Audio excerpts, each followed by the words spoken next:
Yeah, what's going on? What's popping? What's shaking? What's cracking? All that, man. It's your boy, comedian Remo Mills, man. First of all, I don't even have nothing coming up, so I'm about to promote something that ain't even coming up. But hey, man, I want to jump into this situation, man. The Roe versus Wade. Talk about it. I did some research. You know what I'm saying, and it's it's really a touchy subject. It's something else that's dividing us. Everybody being so it's like a pick a side. Like I hate the nature of today or the atmosphere. Everything is crazy because it's so pick a side. Everything everything is pick a side. We can't agree to disagree at all. Like I feel like it's always you gotta pick a daggone side. Pick a side. With this Roe versus Wade, I think that we need to understand what it is.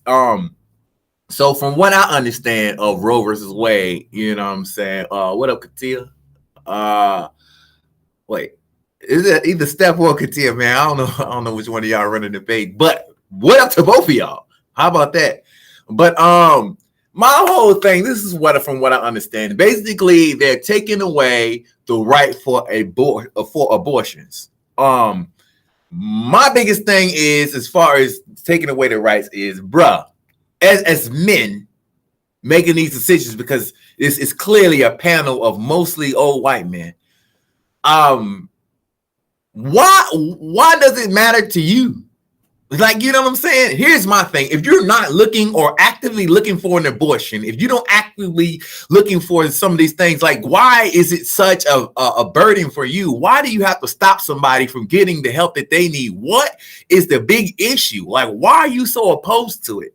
And that my thing is, okay, here's the claims. And I'm watching, looking at both sides and trying to understand it. But it's like, bruh, like, okay, the whole thing started from hold on, let me check my notes, because it started from Dobbs versus Jackson in Mississippi. So it's the case Dobbs versus Jackson, Mississippi. Basically, they were saying, hey, look, man, we can't abort these that's what I'm saying, though. I feel you on that. But they were saying, Mississippi was saying, hey, man, listen, y'all trying to abort these babies and they too goddamn old. They was like, yo, if the baby is if the fetus is a certain age, then you should not be aborting it. That's what they're saying. Basically, the baby has a heartbeat and all this kind of stuff, and they're killing the babies. All right, I hear you. I hear you on that. But at the same time, there are cases where there's an emergency. Let's say if a woman is currently pregnant with a child who has different things going on. They have different, I don't know, like, I'm searching for the word and I can't find it, but basically they got disabilities. Let's just say that. So they got different things going on that won't allow them to enjoy a human life. You know what I'm saying? To a point where maybe if they don't even have arms and legs, they're underdeveloped. Like in those cases, you know, they have, you know, they only have lungs, you know what I'm saying? So they know that once the child is unplugged from the mother, it's over for that baby. So once they see these type of health situations, I think that they should be able to abort the baby. Or if the baby is basically killing the mom inside the womb, you know, by being, you know, she's pregnant in the tube or something like that, it's some type of health risk. I think that they should be allowed to abort the child in those situations. Now, are they every damn day? No, that's not the cases that they're trying to fight. You know what I'm saying? They're trying to make it seem like that women just going around every monthly visits, just monthly aborting babies. Like, that's not what we're after. Like, they should allow this to be for those certain situations. Those certain situations aren't every day, but they should have access to this for that. And I think by just jumping in and being like, hell no, everybody shut it down, that's the problem. You know what I'm saying? Especially when it comes to a rape victim, right? And, you know, they brought up an issue of an 11-year-old child. This 11-year-old child was raped by her uncle and impregnated by her uncle. 11. Like, I got a 10-year-old daughter right now. I don't think that she can take care of a baby. She's just going to middle school. You know what I'm saying? This will be her first year in 6th grade next year when she's 11. So you telling a 6th grader to take care of a child that should be unconstitutional, if you ask me.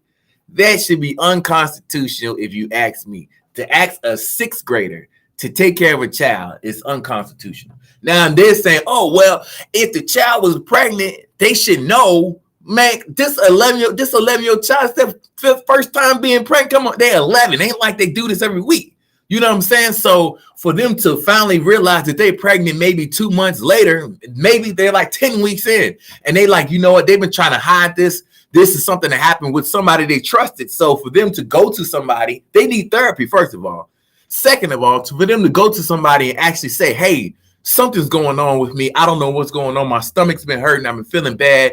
Let me tell you, Uncle so-and-so did something to me. And since he did this to me, I feel hurt like this. You know, I think that in those cases, the law of the land should be that they should be able to get an abortion at whatever age it is. They're not saying, 8-month-old baby, being aborted.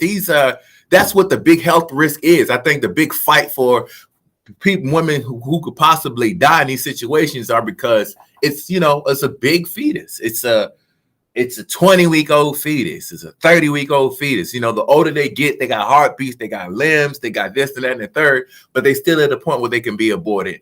And that is the issue. Those white men are basically saying this, that, and the third. But anyway, I digress. The reason why I wanted to jump right into this thing, I do have 2 videos that I want to play, and it's crazy because, well, y'all not gonna get it on Instagram. On Instagram, y'all want to check the videos, y'all got to go to YouTube, but y'all can stay right here. But y'all can check it afterwards. But this first video I'm gonna throw up is the video of Trump being thanked. Just 15 seconds, basically, of them thanking Trump. Thank you, Trump.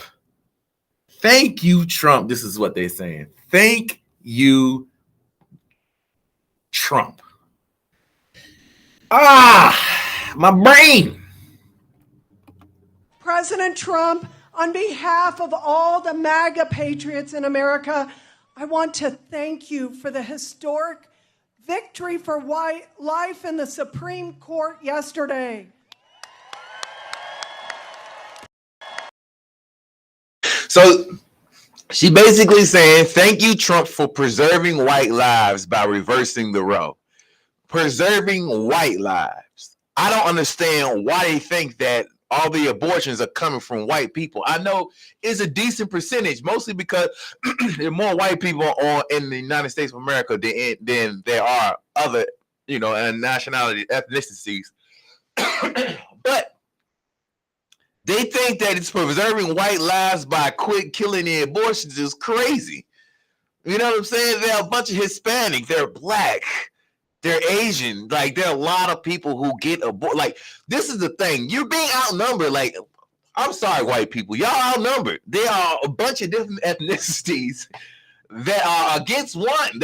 This is how y'all feel. Y'all feel it's everybody against one. If that's the case, then you got all these ethnicities getting abortions. It's like, you don't think that's going to keep up? Like, it's going, whatever the case may be. I just think that is crazy.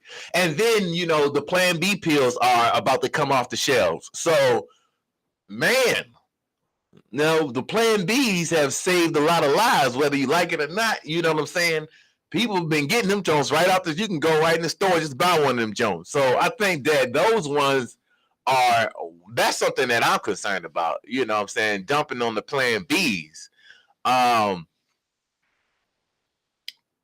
Right.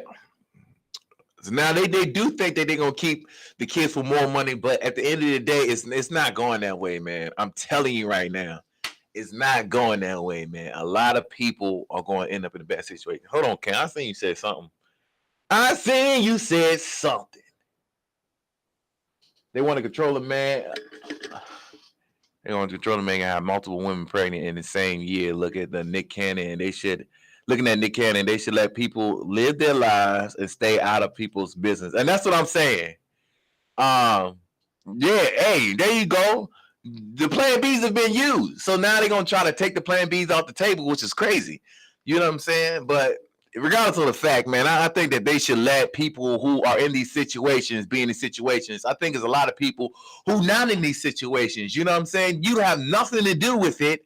You've had your kids. You know what I'm saying? You've done what you've done in your life. Now you think that you're doing a justice by jumping to somebody else like, oh, I'm gonna save the baby. Look, I'm at the abortion clinic for a reason. We ain't just out here hanging out. We ain't Netflix and chilling at the abortion clinic. We out here to handle business. So you out there trying to stop them. Come on, it's a reason why I'm here, bro. I'm here for a reason. The reason why I'm here is because this right here, a child is something that I can't handle right now. I can't handle a child right now. As I'm not going to have a productive environment for this child. This may be something else, another burden. And my thing is that when that child gets on the other side of the vaginal opening, what happens? Y'all not taking care of the kids on the other side, man. Man, like what happens when it gets on the other side of the vaginal opening? Are you be that adamant to jump up and say, you know what, your child need a babysitter, you got to go to work? Like, y'all not that adamant. Y'all raising prices on everything, like everything. It's a shortage on baby formula.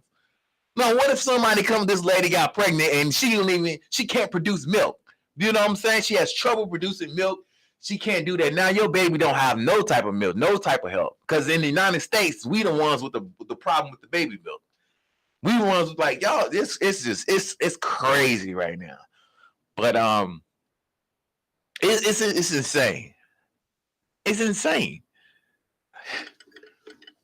These same people, they get mad because a lot of people on Section 8, they get mad at welfare. What you think gonna happen? What do you think gonna happen? When you forcing these people to have these kids that are in the environment, that a healthy environment, what you think is going to happen? Of course, they're going to need those resources. So you get mad with them when they need the resource. Like, this is crazy, man.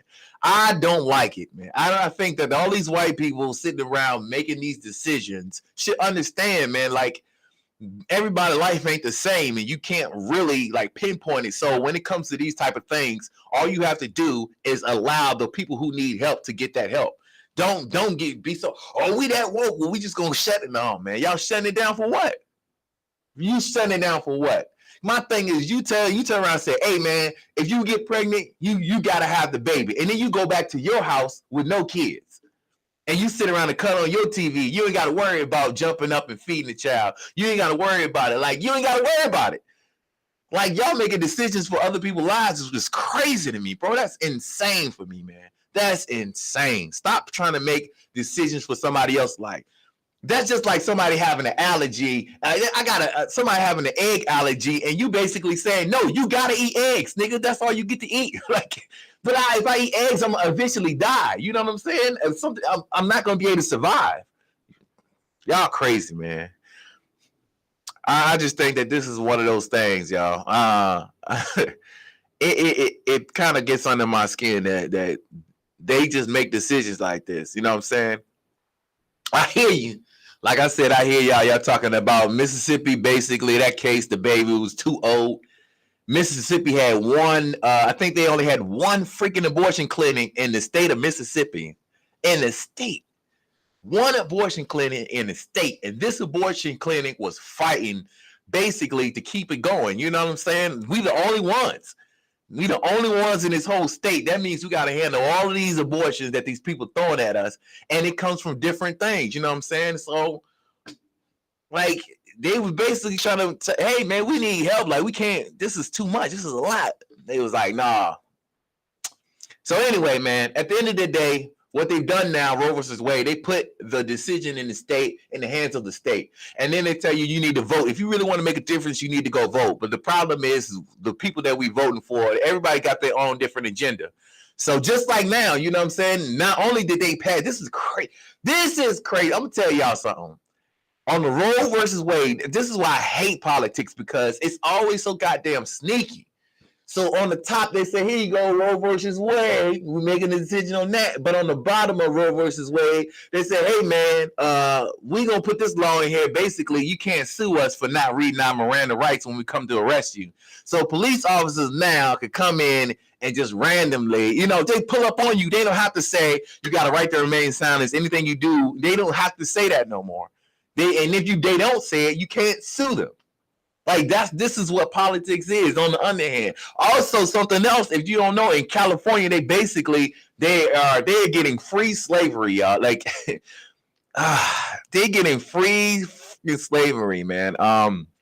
It's called involuntary servitude. They just passed that in California with the Roe versus Wade over top, and on the bottom it was involuntary servitude in California. Basically, they're saying that it's legal. It's legal for the government to make you work for free. It's legal for the government to make you work for free in the state of California. So if the government or a government official says, "Hey man, you working on this job and I ain't paying you a goddamn dime," you got to do it. And they mostly enforcing it. It's like pretty much they're enforcing it as prisons. They're like, "Hey man, if you did a crime, we get the free labor up out of you. We get the free labor up out of you." That's what makes it this so beneficial for these people. But this is something else. You know what I'm saying? They need more people to be in there so they can get the free labor out of them. Like this is, I'm stress eating, y'all. I've been eating Bowberry biscuits. I'm supposed to be vegan, man. This is what's killing my veganism. Biscuits and Bowberries.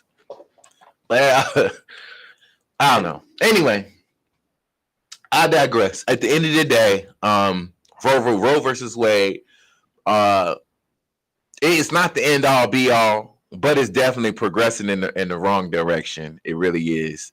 And hopefully your state, whatever state that you are in, hopefully your state doesn't do this. I know the state of Virginia was actually not one of the states that they were planning to do the ban in. So if you are in the state of Virginia, you might still be able to get them Plan Bs, baby.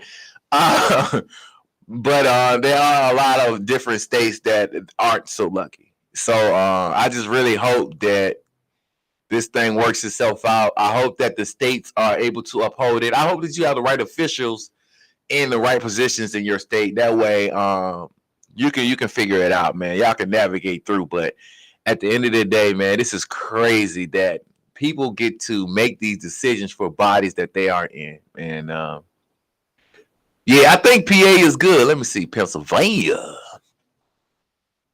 I think PA is good. Pennsylvania. I think they straight. But other than that, man, it's just crazy to me that people actually get to do that type of stuff. Make these decisions for bodies that they are not in or have no type of responsibility to. You call yourself being a good Samaritan. I think it's mostly they're using that religious push to do so. And that's one thing that pushes me away from religion. Like, I believe in God, and I do believe there's a higher power. I do believe in all that. But I also believe that in religion that people have pushed their own agendas. And this is a great reason why I feel that way. Because when you get to the highest level, well, you're supposed to oppose something. You got these people, you know what I'm saying? In the way. In the goddamn way. Then you don't get no help.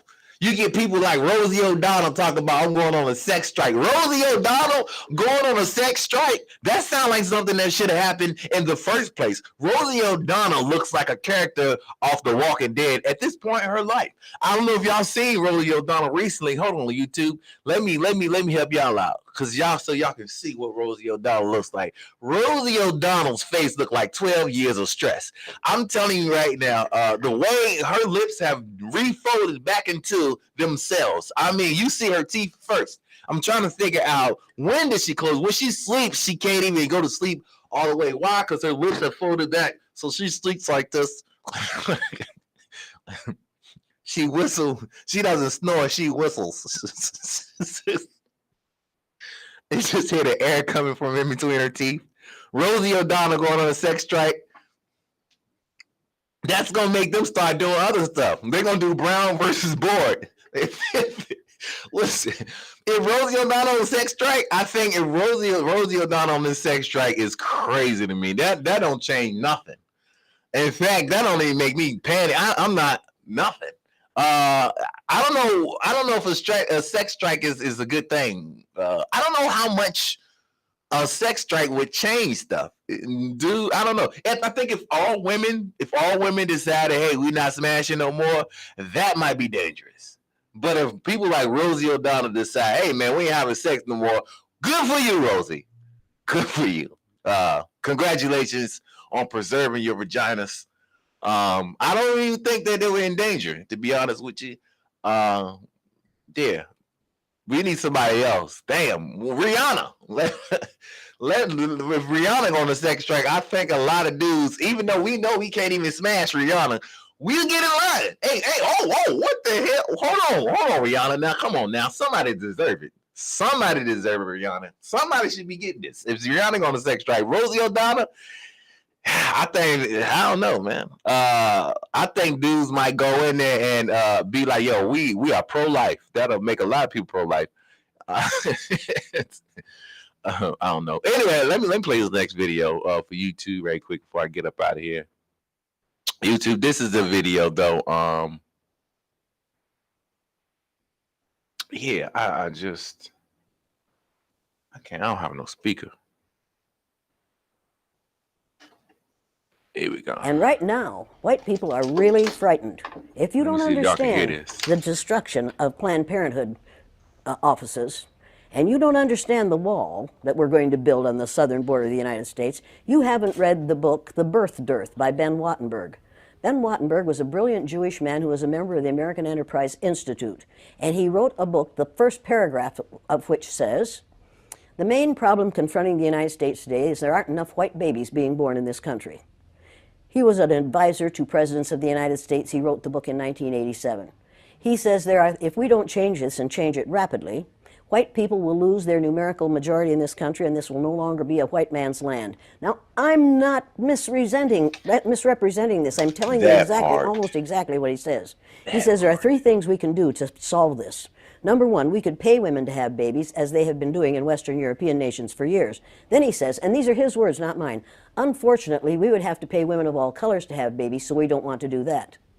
He says the second thing we could do is increase the number of legal immigrants that are allowed into this country every year. Then once again, he says, unfortunately, the vast majority of those wanting to come to this country today are people of color, so we don't want to do that. The third thing he says, and women had better pay attention to this, 60% of the fetuses that are aborted every year are white. If we could keep that 60% alive, that would solve our birth dearth.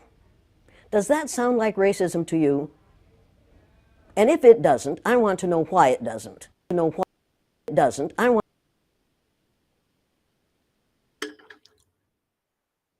Lord. Basically, so she basically said, white people are panicking. This is something in 1987, this guy who works closely with the president basically said, man, if we supposed to either pay women to have kids, which they didn't want to do because they have to pay all races, to have kids. So they just like, hey man, and we get rid of abortions. 60% of white people are getting abortions.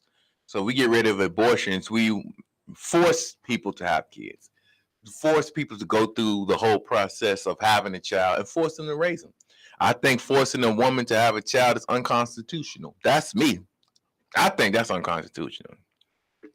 Anything you got to force somebody to do against their will is unconstitutional. I feel like should be.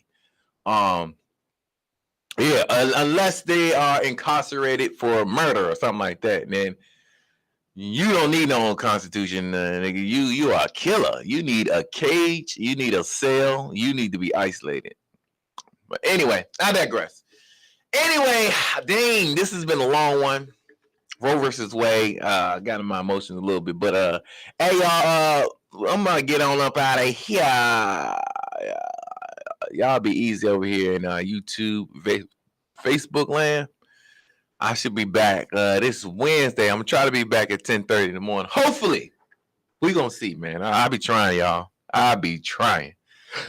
Anyway, peace. I know you're gonna say good morning. Good morning. Good morning.